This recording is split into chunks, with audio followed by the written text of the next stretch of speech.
You clicked on this video because of that one word in the thumbnail we all desire. Happiness. Just like you, I spent years chasing this rabbit called happiness. I struggled with depression, social anxiety, and addictions that put me to my lowest, but I never gave up looking for solutions. The problem was, every time I thought I was finally catching up to it, it would jump away. My name is Bo, and here I share advice on how to become truly happy, or at least be more satisfied and fulfilled in life. And today we are looking at an incredible study that proves one thing we cannot be happy without. If you could pause your life right now and make a single investment of your time that guarantees your future self will be genuinely happy and healthy at 8 years old, where would you place your bet? If you're like most people, your brain probably defaults to two things: money or career. In fact, when researchers surveyed a massive group of millennials about their top life goals, over 80% said their primary goal was to get rich.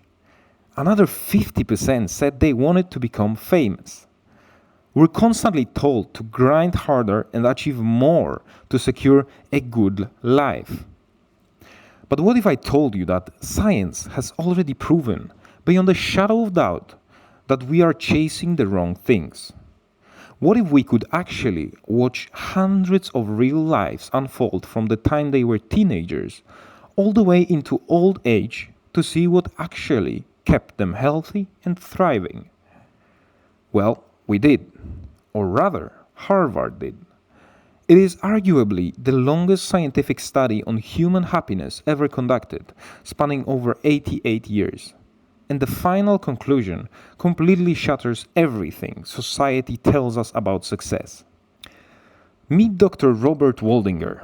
He's a Harvard psychiatrist and the fourth director of the Harvard Study of Adult Development.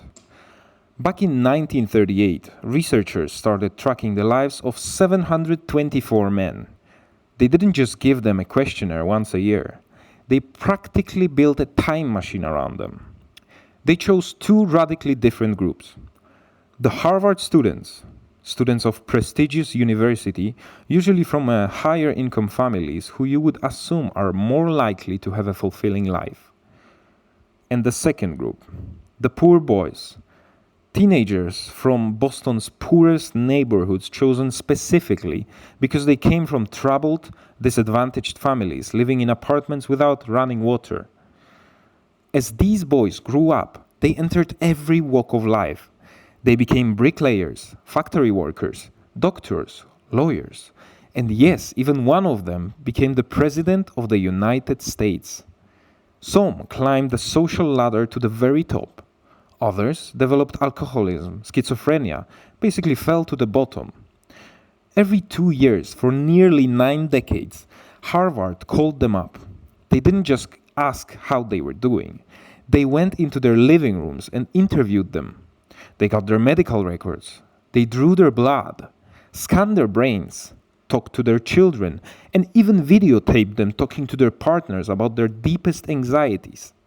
So what happens when you look at tens of thousands of pages of data spanning a century of human life? The message wasn't about wealth.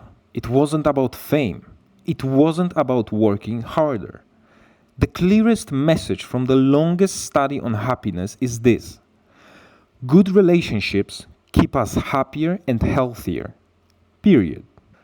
Dr. Waldinger and his team broke this down into 3 massive lessons.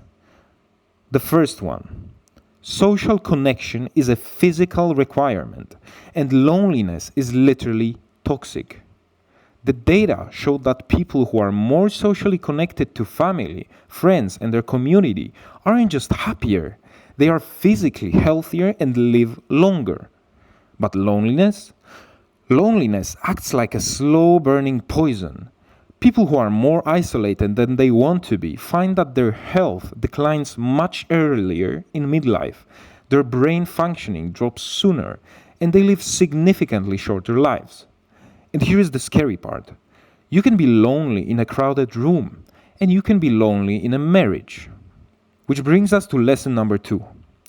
It's not about how many friends you have on social media or whether you're in a relationship. It is entirely about the quality of your close relationships. Living in the middle of conflict is terrible for your body. High conflict marriages without affection turned out to be worse for health than getting a divorce. On the flip side, warm relationships are protective. When the researchers gathered everything they knew about these men at age 50, they tried to predict who would grow into a healthy, happy 80-year-old. It wasn't their middle-aged cholesterol levels that predicted how they were going to age. It was how satisfied they were in their relationships. The people most satisfied at 50 were the healthiest at 80. Good relationships actually buffer us from physical pain. In their 80s, happily partnered men and women reported that even on days with intense physical pain, their mood stayed happy. But for those in unhappy relationships, physical pain was magnified by intense emotional pain. Finally, the lesson number 3. Good relationships don't just protect our bodies, they protect our brains. The study found that being in a securely attached relationship in your 80s keeps your memory sharper for longer. If you feel like you can truly count on your partners in times of need, your brain stays protected. And get this, Dr. Waldinger points out that these relationships don't have to be perfect. Some of these couples bickered day in and day out, but as long as they knew they had each other's backs, when the going got tough, those arguments didn't cause memory decline. If this wisdom is as old as the hills, why do we ignore it? Why do we keep burning ourselves out for money and status? Because we're human. We love a quick fix. Relationships are messy, they're complicated, and the hard work of tending to family and friends isn't sexy or glamorous. It's a lifelong project that never ends. The study showed that the happiest retirees weren't the ones with the most money. They were the ones who actively worked to replace workmates with playmates. So, what does leaning into relationships look like for you right now? Whether you're 20, 40, or 60, it comes down to tiny, daily micro choices. Trade screen time for people time. Put the phone in another room when you're having dinner with someone.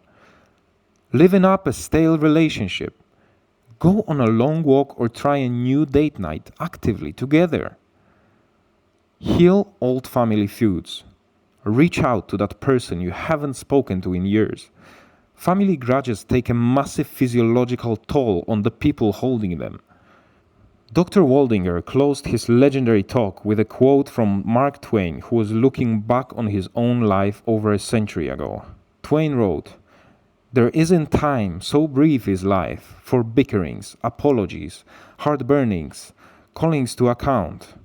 There is only time for loving and but an instant, so to speak, for that." The data is clear. The good life isn't built with a higher salary, a bigger house, or a perfect job title. The good life is built with good relationships. If you found value in this video, do me a favor. Don't just hit the like button. Close this up, text a friend or a family member you haven't spoken to in a while, and make a plan to hang out in real life. Thanks for watching, and I'll see you in the next video.